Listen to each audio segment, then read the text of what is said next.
بسم اللہ الرحمن الرحیم۔ السلام علیکم۔ اپنا ہنی اینڈ دیسی گھی کی جانب سے احمد جواد مرزا آپ کی خدمت میں حاضر ہے۔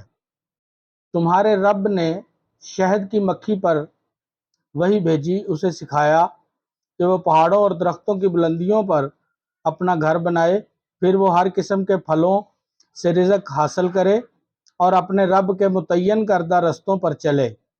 ان کے پیٹ میں مختلف قسم کی رطوبت نکلتی ہے جس میں لوگوں کے لیے شفا ہے۔ القرآن، قرآن پاک کی سورۃ النحل جو ہے اس کی آیت کا ترجمہ آپ کے سامنے بیان کیا گیا ہے، جس میں اللہ پاک شہد کی مکھی کو جو کچھ سکھایا اس کے بارے میں بتا رہے ہیں۔ دوستو، شہد کی مکھی کو عربی میں نحل کہتے ہیں اور انگریزی میں ہنی بی کہتے ہیں۔ اللہ پاک نے قرآن کی ایک مکمل سورت شہد کی مکھی کے نام پر بھیجی ہے جس کا نام سورۃ النحل ہے۔ شہد کے ایک چھتے پر 20,000 سے 1,00,000 تک مکھی موجود ہوتی ہے، چھوٹے چھتوں کے علاوہ۔ بڑے چھتے جو ہوتے ہیں ان میں 20,000 سے 1,00,000 تک مکھی شامل ہوتی ہے۔ ان میں نر اور مادہ دونوں قسم کی مکھیاں ہوتی ہیں۔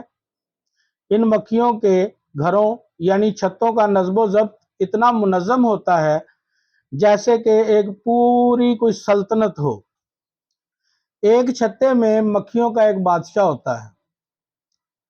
جو بادشاہ ہوتا ہے وہ ذرا دوسری مکھیوں سے بڑا ہوتا ہے، جسم میں اور رنگ اس کا تھوڑا سا کالا ہوتا ہے باقی مکھیوں کی نسبت۔ تمام مکھیاں اس کی قیادت میں آتی جاتی رہتی ہیں اور یہی بادشاہ ان سب کو اپنی اپنی ڈیوٹی پر لگا کر ان سے کام لیتا ہے۔ ان سے کام کیا کیا لیتا ہے؟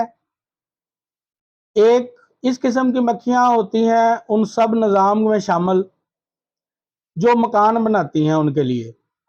کچھ ان خانوں کی شکل بناتی ہیں جو کہ بہت خوبصورتی سے مسدس یعنی 6 پہلو کی شکل کے خانے ہوتے ہیں جو لمبائی، چوڑائی اور گہرائی میں بالکل ایک جیسے ہوتے ہیں۔ بالکل ایسا لگتا ہے جیسے کسی ماہر انجینئر نے بنائے ہوں۔ کچھ مکھیاں بادشاہ کے حکم سے انڈے بچے پیدا کرتی ہیں، کچھ شہد تیار کرتی ہیں، کچھ موم بناتی ہیں، کچھ پانی لاتی ہیں، کچھ پہرا دیتی ہیں۔ یہ سوال ہی پیدا نہیں ہوتا کہ کوئی دوسری مکھی ان کے گھر میں داخل ہو سکے۔ یہ مکھیاں پھلوں اور پھولوں کا رس چوس کر لاتی ہیں اور اپنے بنائے ہوئے شہد کے خزانے میں جمع کرتی رہتی ہیں۔ پھلوں اور پھولوں کی تلاش میں کئی میل تک جاتی ہیں، اپنا سفر طے کرتی ہیں، وہاں سے شہد اکٹھا کرتی ہیں اور پھر واپسی اپنے گھروں کو بھولتی نہیں ہیں۔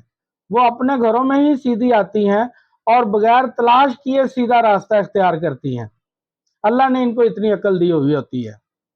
یہ مکھیاں مختلف رنگوں اور مختلف ذائقوں کا شہد بناتی ہیں، کبھی زرد، کبھی پتلا، کبھی گاڑھا، کبھی سرخ، کبھی سفید، یعنی مختلف پھولوں سے اور مختلف پھلوں سے جس قسم کا انہوں نے رس چوسا ہوتا ہے اسی قسم کا ہی اس کا ذائقہ آتا ہے اور اسی قسم کا اس کا رنگ ہو جاتا ہے۔ ہر قسم کے شہد کا رنگ اور ذائقہ تبدیل ہوتا رہتا ہے۔ ہمارے پاس کئی بار کچھ لوگ آتے ہیں دوست، وہ جب شہد خریدنے کے لیے تو وہ یہ کہتے ہیں کہ یار آپ کا شہد یہ 8-10 رنگوں کا ہے، 8-10 ذائقوں کا ہے، اس کی وجہ کیا ہے؟ تو یہ مکھیوں کا ایک اپنے اپنے جو پھل سے چوستی ہیں رس، تو پھر وہ واپس آگے جب اس کا شہد پروڈیوس کرتی ہیں تو ہر پھل کا اس میں ذائقہ آتا ہے جس سے انہوں نے چوسا ہوتا ہے۔ اس کی اور کوئی وجہ نہیں ہوتی۔ نافرمان اور باغی مکھیوں کو ان کا بادشاہ مناسب سزائیں بھی دیتا ہے، بعض اوقات تو قتل کروا دیتا ہے اور سب کو اپنے قابو میں رکھتا ہے۔ وہ کسی اور کی بادشاہت قبول نہیں کرتا اپنی سلطنت میں۔ کبھی کوئی شہد کی مکھی نجاست پر نہیں بیٹھتی۔ اگر کوئی مکھی نجاست پر بیٹھ جائے تو وہ واپسی پہ اس کو قتل کروا دیتا ہے یا اس کو اپنے گھر سے نکال دیتا ہے، اپنی سلطنت سے نکال دیتا ہے اور وہاں پہ اس کو نہیں رہنے دیتا، اس کو سخت سزا دے کے چھتے سے نکال دیتا ہے۔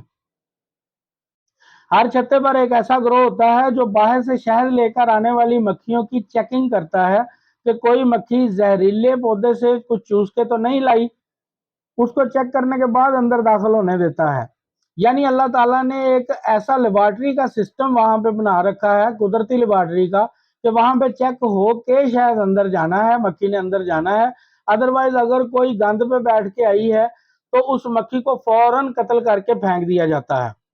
شہد کے ایک چھتے پر ایک ہی بادشاہ حکمرانی کرتا ہے۔ اگر کوئی دوسرا بادشاہ انڈے سے نکل آیا ہے اور وہ اپنی پرورش کر کے اور بڑا ہو گیا ہے تو وہ فوری طور پر بڑا ہوتے ہی اپنے ساتھ 10,000 یا 5,000 یا 3,000 جتنی بھی مکھیاں اس کے اندر ہوں وہ انہیں لے کر کسی دوسری جگہ پر ٹرانسفر ہو جاتا ہے، شفٹ ہو جاتا ہے۔ ایک چھتے میں ایک ہی بادشاہ کام لیتا ہے۔ تو یہ ساری باتیں بھائی آپ کو اس لیے بتائی ہیں، اس لیے معلومات دی ہے کہ شہد کا چھتا اللہ نے ایک بہت بڑی نعمت ہمارے لیے بنائی ہے کہ شہد ہمیں ملتا ہے تو اس میں شفا ہے۔ ہمیں شہد استعمال کرنا چاہیے، ہمیں اپنے بچوں کو شہد کا استعمال کرانا چاہیے۔ اب سردیاں آ رہی ہیں، سردیوں میں شہد کا استعمال بہت ضروری ہے۔ اس سے بچوں کو نزلہ زکام، چھاتی کا بیٹھ جانا یہ نہیں ہوتا۔ بڑے بندے جو ہوتے ہیں، بڑے انسان بڑی عمر کے، چاہے وہ عورت ہو چاہے وہ مرد ہو، تو وہ اپنے لیے اگر شہد کا استعمال جاری رکھتے ہیں، پورا سال شہد کا استعمال کرتے ہیں، تو انہیں کبھی ہارٹ کا مسئلہ نہیں ہوگا، انہیں کبھی جگر کا مسئلہ نہیں ہوگا، بلڈ پریشر کا مسئلہ نہیں ہوگا۔ اس کے علاوہ گردے کی پتھری کا اگر مسئلہ ہے تو وہ بھی ختم ہو جاتا ہے۔ گردے کی پتھری شہد کو گرم پانی میں ڈالنے سے پگھل کے نکل جاتی ہے۔ اور جتنے بھی مسئلے مسائل ہوتے ہیں جو وہ سارے شہد کے استعمال سے ختم ہو جاتے ہیں۔ تو اس لیے شہد کا استعمال ضروری ہے۔ اگر آپ نے مختلف رنگوں کے شہد دیکھنے ہیں، ان کو ٹیسٹ کرنا ہے، ان کا ذائقہ لینا ہے، ہمارے پاس الحمدللہ 10 قسم کے شہد ہوتے ہیں، جن میں انجیر کا شامل ہے، جن میں سیب کا شامل ہے، جن میں مختلف پھلوں کے ہوتے ہیں، ہمارے پاس بیری کا شامل ہے، اور اس کے علاوہ ہم لیچی کا ہوتا ہے، آلو بخارے کا ہوتا ہے۔ یہ سارے درختوں سے ہم اترواتے ہیں، کینوں کا ہوتا ہے۔ مختلف باغات میں جاتے ہیں، پورے پاکستان میں جتنے بھی باغات ہیں، جنگلات ہیں، وہاں پہ میں خود جاتا ہوں اور وہاں پہ جا کے اس کو دیکھ کے چھتے کو، اگر وہ ٹھیک ہے، ذائقہ ٹھیک ہے تو اس کو اترواتا ہوں۔ انشاءاللہ آپ کو ہم سے ہمیشہ آرگینک ہنی ہی ملے گا۔ اب میں آپ سے اجازت چاہوں گا۔ اللہ پاک آپ کو صحت تندرستی دے۔ اگر آپ کو میری ویڈیو اچھی لگی ہے تو اس کو لائک کریں، ہمارے چینل کو سبسکرائب کریں اور بیل آئیکن کی بٹن کو پریس کر دیں۔ اللہ حافظ۔